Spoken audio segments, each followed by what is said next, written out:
Ladies and gentlemen, welcome to another episode of Amsterdam Talk Season 4, Episode 13. Tonight we enter the world of food. Well, Chef Brandon was here with me. Chef Brandon Caine was here with me, but he should be popping back and forth. So, as again, we took time off and now we're back. We having a hell of a season. Last week we went through some astrology. This week we say we want to get entwined with you foodies out there, so I went and searched the depths of the South to go get, a chef, that was brain. If you've seen the video, the promo video earlier, it has Southern, cuisine on it. So here you go. He's back. Chef Brandon Caine is back. Hey, how you doing? Hey, before we start, tell us a bit better. Tell us a little bit about yourself. Oh, my name is Chef Brandon Caine. I've been in the industry over 20 years. I just started Aachoo Seasoning Company. It's a right now we have three seasonings. We have a multi-purpose seasoning, Cajun, a lemon pepper, and a barbecue rub. I've been in the culinary industry over 20 years. I went to Le Cordon Bleu in Pittsburgh, Pennsylvania. I grew up in Akron, Ohio. I lived in Louisiana for over 20 some years. Now I reside in Houston, Texas. Oh, okay, so now you reside in Houston, Texas. Okay. So you say you've been in this game for over 20 years. So you started from the East Coast and then you went down south and now you're out in Houston, Texas. So what inspired you to become a chef? Honestly, my mom put me in the kitchen when I was 7, and I never got out. Okay. And yeah, I just like my mom. She put me in the kitchen, taught me how to make little things like spaghetti, pancakes. Then as I my skills progressed. She added more things onto it: frying chicken, frying fish, making gumbo. Then when I went to school, we would have home ec class, and I kind of just mastered those things. We have the things, and I mastered it. Girls will like it, and they're like, "Okay, this is cool." Mm. And What then, no, go ahead, I'm listening. oh yeah, so then when I figured, I was like, okay, this was something that was it came easy. It was like I wasn't very you try sports, you go through the things like I wasn't like the athlete. I just be on the team or anything like that. But when it came to cooking, I actually like would take my time, study recipes, like learn stuff, go to the grocery store, experiment, and then cook like that. So then when I found out about culinary school, I just made the progression. Okay, what culinary school did you go to? Le Cordon Bleu. It was Okay. in Pittsburgh, Pennsylvania. So I'm classically French trained. Okay. Yeah. So when you became classically French trained, that promoted you to go, I guess, down where, cuisine is kind of Creole down in Louisiana. Well, what happened was I did my externship at Walt Disney World, Okay. and then when my externship was up, I had got kind of a little homesick, so I went home. But it like in Northeast Ohio in the wintertime, it's really no jobs. So I called my granddad, asked him like, "Hey, you think I could just move down there, try to see what I could do with my degree?" And then like Hmm. the rest was like history. Okay. So you moved down to your granddad. So once you moved down there with your granddad, what part of Louisiana were you guys in? Baton Rouge. Baton Rouge. So you was in Baton Rouge. What was the first job that you started when you got to BR Baton Rouge? First job I had was at this like little mom and pops fine dining place. I It doesn't even exist no more, but like I was just looking for jobs. So they hired me. They looked at my resume, they hired me, so I started there. But the first major job where I got into uh like mass production was I started at a it was called the Sheraton. It was at a Hmm. casino. So it was a convention center in Baton Rouge. So they did the casino, any major conferences that were going on. So like every day we could be cooking for 2,000 to 3,000 people a day. Okay. All right. So 2,000, 3,000 people. So, okay. And you in the kitchen. So would you describe, your various cooking techniques, like just for example, like grilling, sauteing, baking, like describe your experience with your cooking techniques? I'll say I'm kind of versatile. I Hmm. could I kind of like a Swiss Army knife, like just kind of fit in where I'm needed. Right. Like actually, like as I've gotten older, I've gotten better with like grilling, like outdoor grilling, smoking, because that's a whole nother different technique than cook. Like it's just like different techniques that you need because smoking is different from if you like sauteing and grilling. But if you're working on the line in a restaurant, like fine dining, um, fast food, like any kind of food service, like the skill set is kind of different because when I started off in fine dining, doing they'll put you on the grill or saute, but you had to be fast because you had the ticket. They had ticket times, and it was coming in. When I was working in the hotels, you just had to learn how to make mass production because you're cooking for many people. Right. And like now, like certain things, and then if you get into the whole barbecue smoking world, that's like low and slow, but you got to just learn the heat, what cooks at what temperatures and stuff like that. So it's just all been a progression, and then getting into even the baking, that's a science. Like with baking, you got to respect it. You can't if it say 3 cups, got to be three Mhm. cups because you mess something up, you gonna have to start all over again.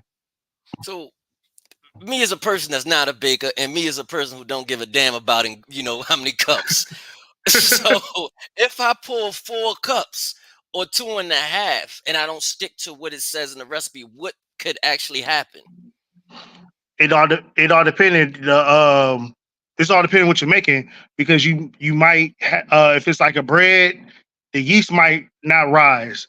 If it's like Okay. muffins, they might be too dry or too wet. So it just all depends on what you're baking or what you're making because if it like with cooking, you can add to what you can't take away. Baking is just it's had to be precise. Okay. Well, that told my grandma she was all wrong all the time because she just say, "Man, you'll know when is enough.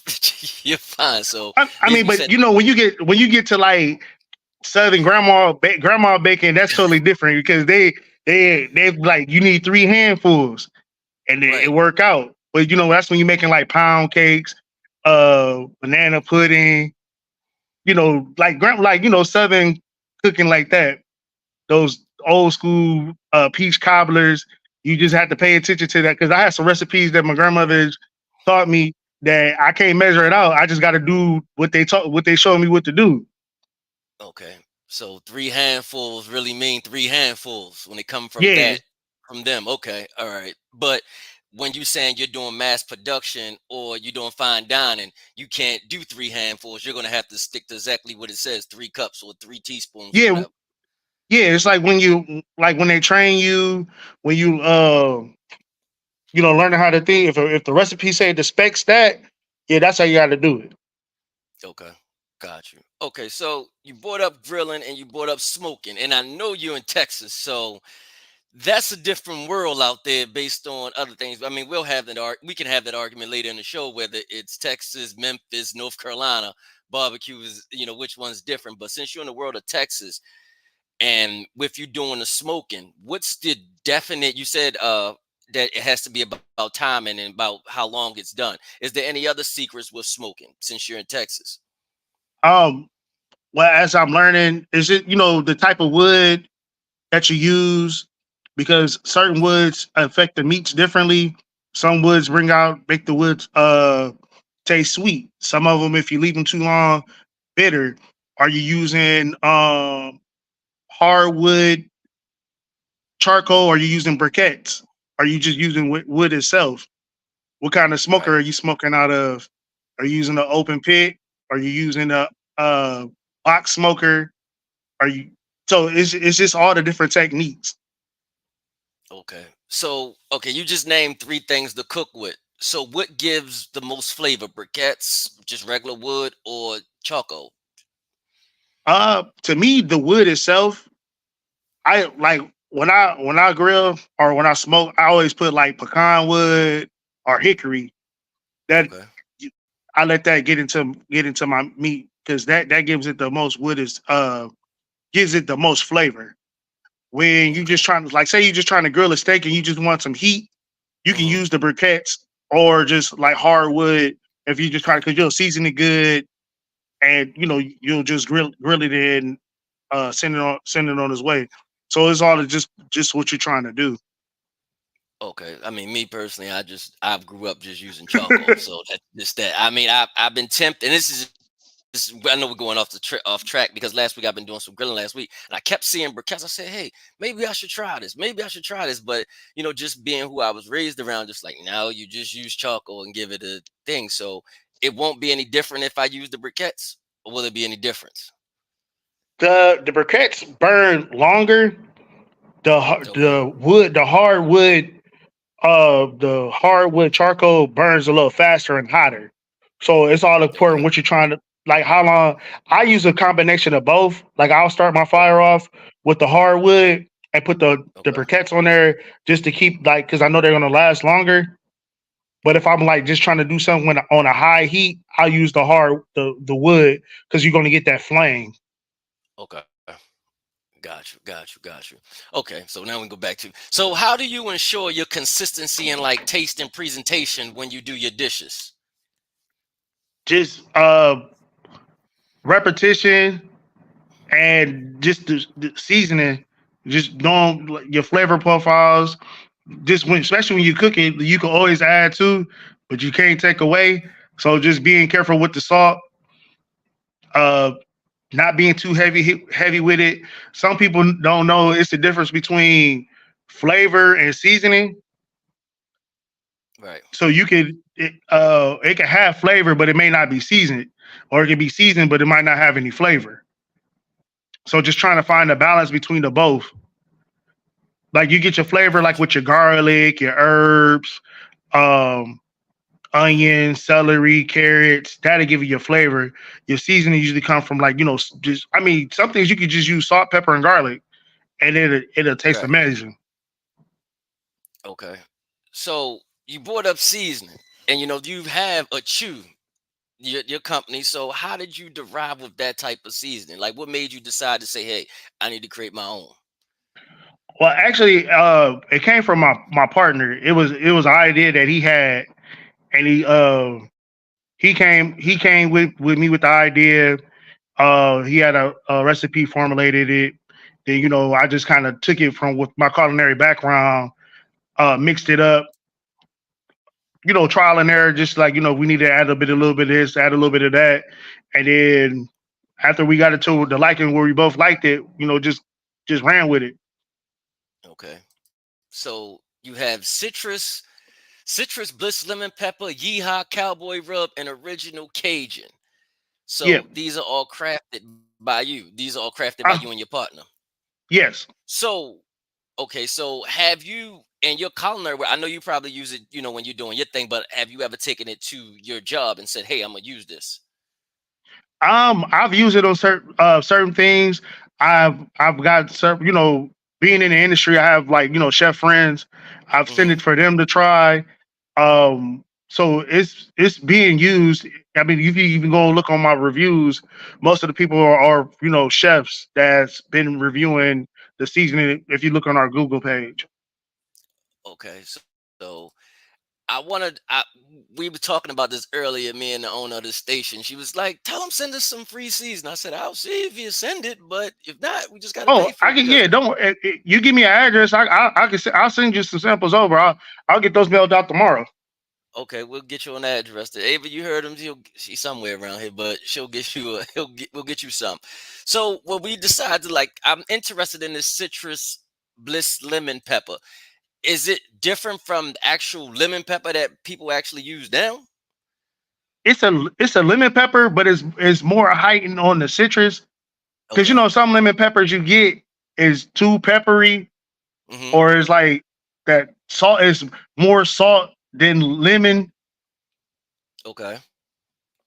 So that's really So the I difference, I right? wanted to craft something that was just highlighted where you get that essence of the citrus.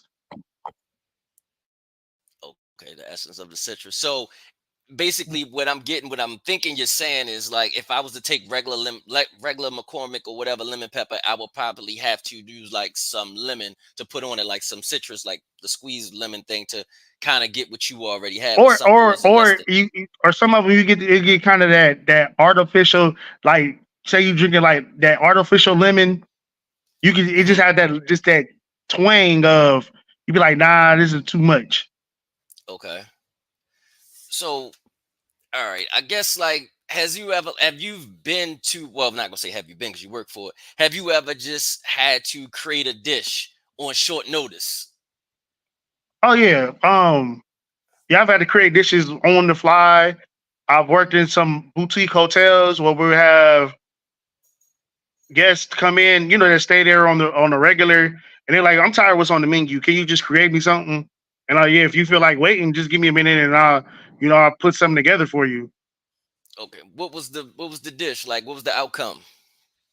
Oh, the one I made a boudin stuffed chicken like roulette. So it was Okay. like chicken stuffed with boudin, and then Okay. I cut it into slices, and then I put like this crawfish sauce on top of it. And Oh, then once somebody see it, everybody like, right. well, what's that? Can I try it? So and then they guess when they come back, and it'll be one of those ones where you don't work there no more. They're like, hey, what's Right. that one thing that we tried? And they'd be like, oh, we don't even do Mm. that. Oh wow. So they haven't like reached out to you to say, "Hey, Brandon, we need you to actually show us how to make this to put this on our menu." No, no, that nah. I kept that one with me. Okay. All right.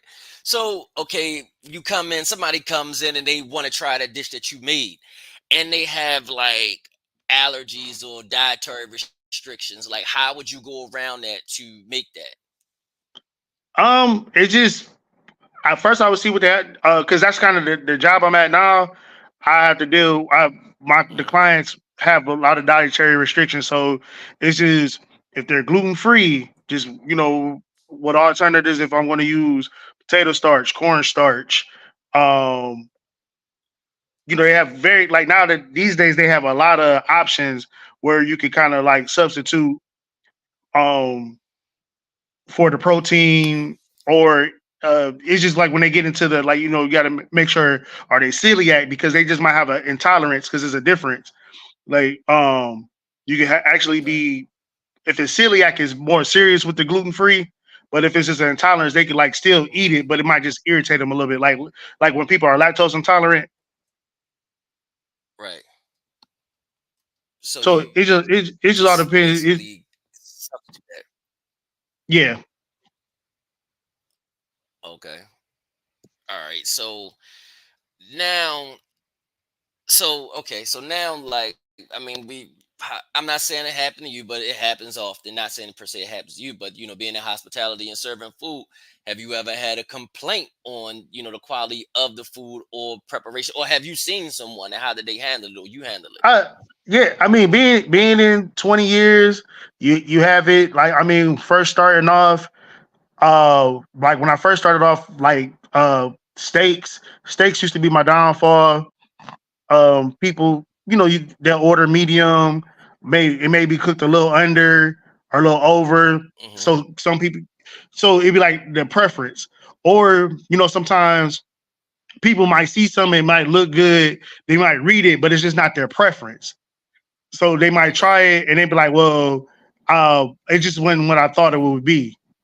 I'd some transitioning from fine dining from cooking mass production, the the seasoning, I'm used to seasoning for 15 to 2,000 people, 1,500 Hmm. to 2,000 people, and then getting used to cook for like 20, 30 covers. My hand was a little heavy with the salt sometimes. So I might make a dish and it might be a little too salty, but it's just trying to readjust what the amount that I'm cooking for. So Right. I didn't have my bumps in the road. Oh, okay. Now I'm glad you brought that up because I'm pretty sure you've seen it all over Instagram, all over Facebook when they speak about the steak. How do you eat your steak? What is the perfect steak that someone can make? Like, what's good for you? What's not good for you? My preference is medium. Okay. I feel like, but then it just depends on the the grade of the steak. Because if it's like a New York strip or a filet mignon or what's those tri tip, medium was fine. Ribeye, you can kind of get away because it has so much fat on it with medium Okay. well. It gives you a little bit of grace because it has all that fat. But I just stick to medium. Okay. I mean, because we still have people at big ages today still going well done, and I'm guessing that's not good for people going well done. I mean, I mean, when you cook it well done, it's saying you're cooking all the nutrients out of it.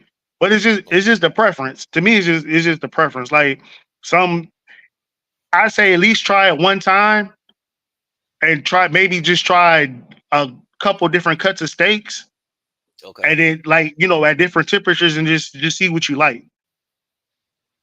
Okay. That makes sense. So, so okay, I'm pretty sure somebody's going to ask it, but I'm going to beat them to the punch. They're going to ask you probably what's your favorite dish to prepare and why.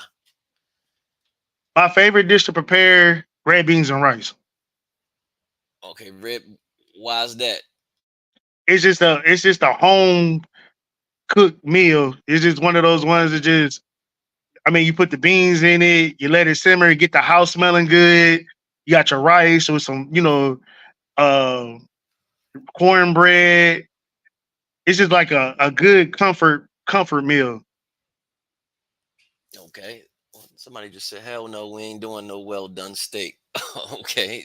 The comments pop up on the bottom of the screen. It'll pop up in a second. Oh yeah, I just see There you it. go. Right there. So yeah, hell no, we ain't doing no. I mean, people say you do well done, you're in there shaking the damn table trying to cut it. I'm I'm not sure, but because I eat meat, I normally do medium well, or medium, either What's or. But so what's the cut of go ahead, I'm steak you listening. like? What's your favorite kind of steak? Filet mignon. The filet? Yeah, that's Okay. been my. I haven't ate New York or anything in probably maybe about 5 or 6 years. Every time I decide to do steak, it's filet mignon. I don't know. Okay. I heard it in a song, so I wanted to try it. I I fell in feel love you. with it. I feel you. Yeah, I felt like when I heard it, I was like, "Oh, rich people eat this shit. Maybe I need to eat it." So I and the funny thing that you bring it up because you said you worked at Disney. I went Yep. to my first time having it. I went all the way to SeaWorld to at the underwater restaurant to have it. Okay.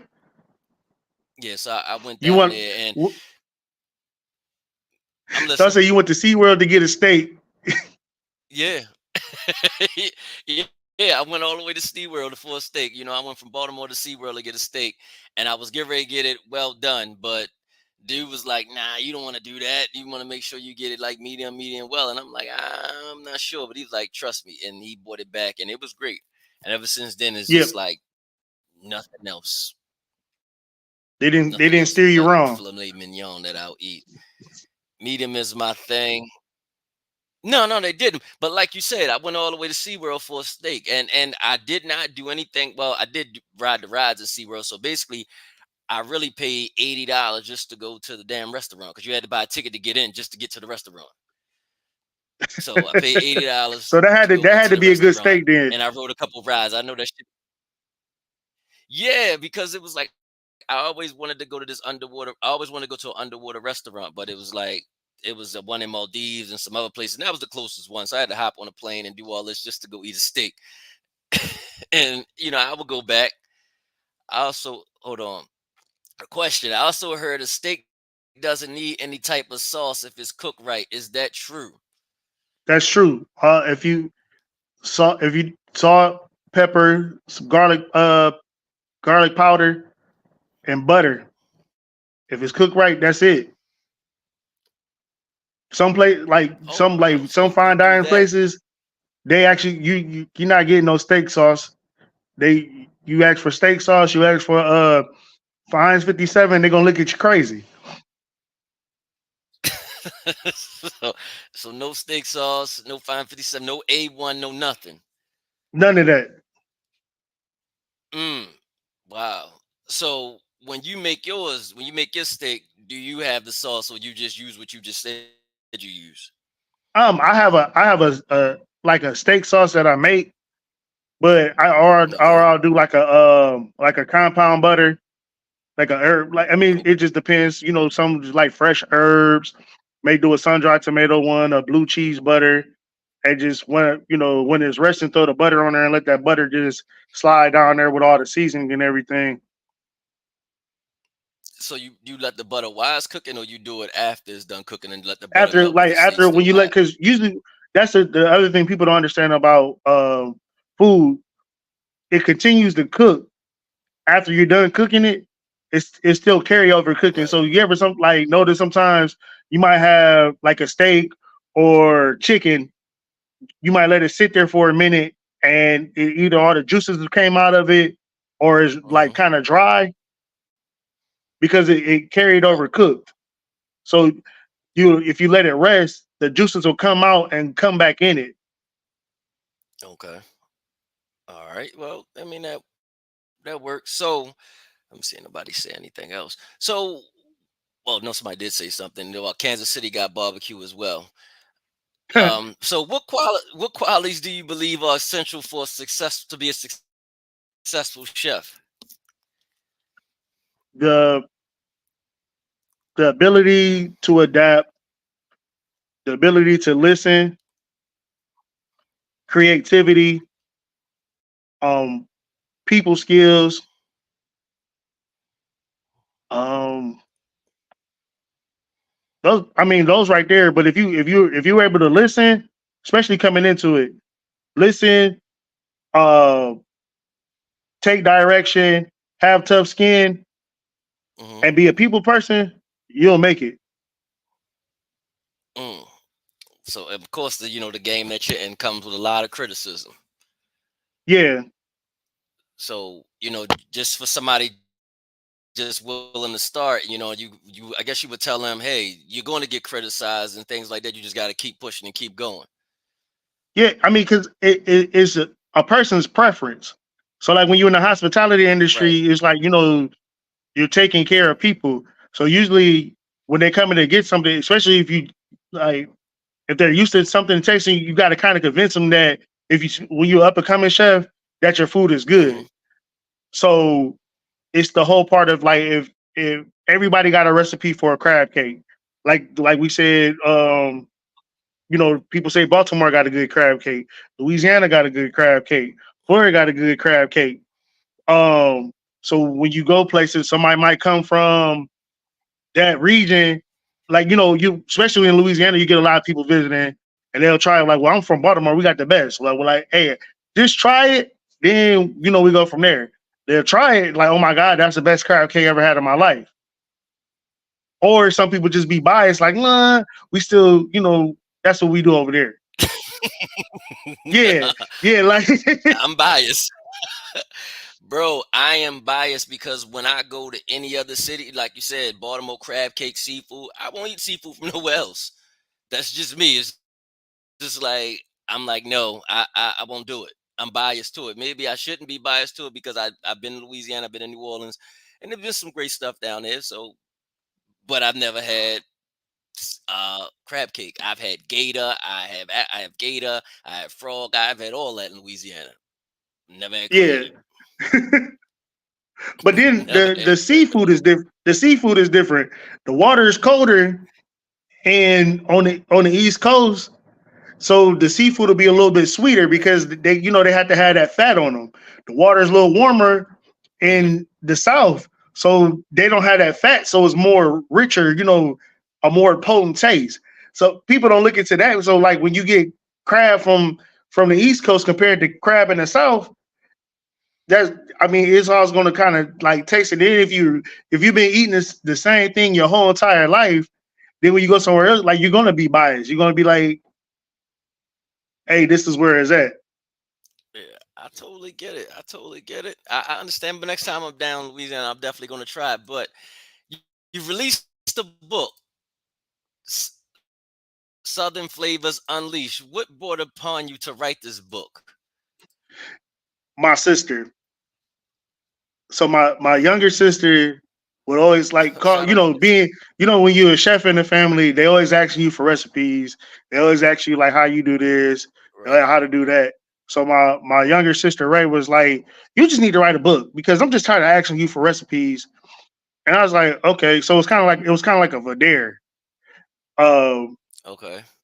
so yeah, I just, how you fall down a rabbit hole. So then I Mm-hmm. started looking at the different regions of the South, like everything below the Mason Dixon line, because uh, the Carolinas and Atlanta, the Virginia South is totally different from Florida and Mississippi, Alabama, Louisiana, parts of Texas, the Tennessees, Kentucky. That's all the South. Right. So everybody, everybody got a grandma, grandpa from some people. Where if you ended up somewhere, everybody got some family member that migrated up north from the south, Mm-hmm. and they, so it's so many different uh cooking styles or cooking recipes. So I just kind of like dug into when I with the ebook. It's just a starter. So it's just a few Okay. recipes, traditional southern meals just throughout the different parts of the South. Um, I'm about to upgrade it to add more of the different regions and add more recipes and desserts to it. Okay. So this book, where can they get this book from? You can get it. You can either go to Kindle on the Amazon, order off of there if you have a Kindle account or Amazon Prime account, or you can go to books, uh, books or draft. I have to get the link again and look at it, but it's bookstoread.com. Okay, so we can check this out. We can get this book right now off of Amazon. The places he mentioned: Amazon, bookstoread.com, ebooks. Apple is Southern Flavored Unleashed is a cookbook written by world-renowned chef Brandon Caine. All right, but I gotta ask a personal question before we wrap this up. How Okay. the hell do I stop making? How the hell do I stop making chicken breast so dry? Okay. First, you can make you a basic salt brine. Okay. Just salt, sugar, dissolve it in some warm water. Put the Hmm. chicken in there, cover it in ice, let it sit overnight, and then Okay. grill them like that. You can marinate them. Italian dressing is a good, like just a good beginner marinade. Okay. Balsamic, like any kind of vinaigrette. Okay. Uh, just marinate them, and then just grill it like that. The thing about chicken breast, you can see when the juices start to come out clear. That's when you want to pull it off because it's the juices are Okay. going to release, and then you let it sit, Okay. let the juices release and come back in, and then you'll have a juicier breast. Okay. Got you. Okay, because that thing was, I just was like, I can't do it for the world. That shit always dry. Like, Yeah, I gotta cover it in barbecue chicken breast is sauce or tricky. cheese or something. Yeah, chicken breasts are tricky. Yeah, so I was like, oh yeah, I thought it was just me. Like, this shit is dry, man. Like, I need to put this in some water. But I got you. Any type of bigger, uh, and somebody else said thanks for the tip. So any Oh, type no of problem. vinegar wrap, we're good. I mean, what's that's the big thing is once you see the juices coming out, take it off and let the juices go back in. Yep, let it rest for a little bit because you'll see when in the pan you'll see all the juices, but you just let it rest for a little bit and let the juices come back into it. Okay. All right. So I know you said your favorite, and now I'm gonna have they're gonna write this down. So you said your favorite thing to do is red beans and rice. What do you put in your red beans and rice? I put andouille sausage or chicken andouille, Okay. smoked turkey necks, Okay. um, turkey tasso, Okay. Like I put smoked meat, like smoked turkey necks, Hmm. smoked turkey wings, chicken andouille, chicken tasso. I mean turkey tasso, and then the Trinity, which is celery, bell pepper, and onion, a little bay leaf, my Aachoo seasoning, chicken stock.